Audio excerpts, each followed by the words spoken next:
Before talking about the environment, climate change, or the atmosphere, it is first important to talk about a term called homeostasis.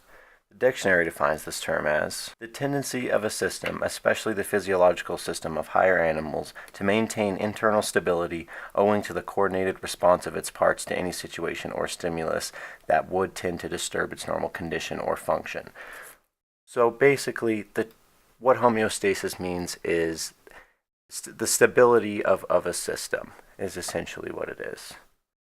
And living systems and non-living systems require homeostasis to exist in the first place. In other words, the ability of our atmosphere to trap heat is largely due to why life is able to prosper in the first place. The atmosphere allows for stable conditions, which warrants the baseline conditions life requires. Before life can evolve the need for water or even energy, it first requires a homeostatic environment in which it has the opportunity to do so.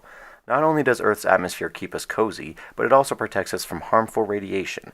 There are many levels of the Earth's atmosphere, but it is most relevant to focus on the ozone layer, at least in relation to its role in protecting us from harmful UV light.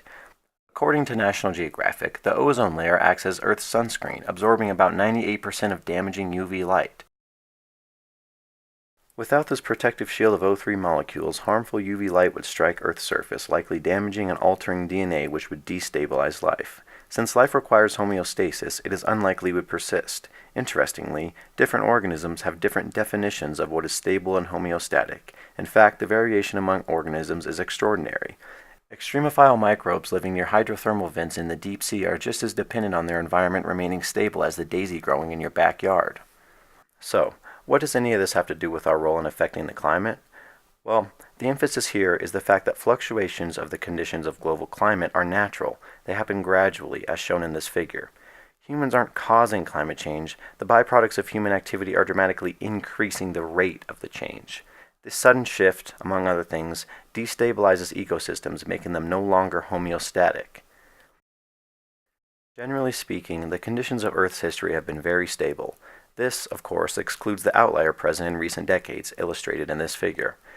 The occasional volcanoes or giant dinosaur-killing asteroids have, for the most part, been the only relative spikes in CO2 over the past few 100,000 years. Since CO2 is a greenhouse gas, as CO2 emissions rise, so does the global average temperature.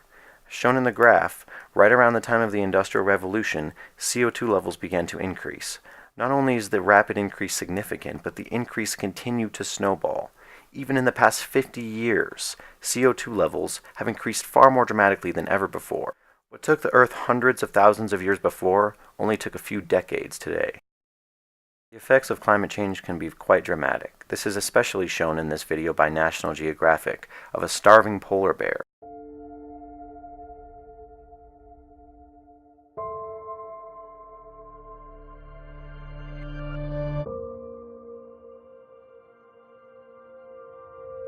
It's important to understand, we should care about the polar bears. All life is sacred to some degree, but the individual polar bear isn't the focus. While it's sad, the polar bear represents something bigger.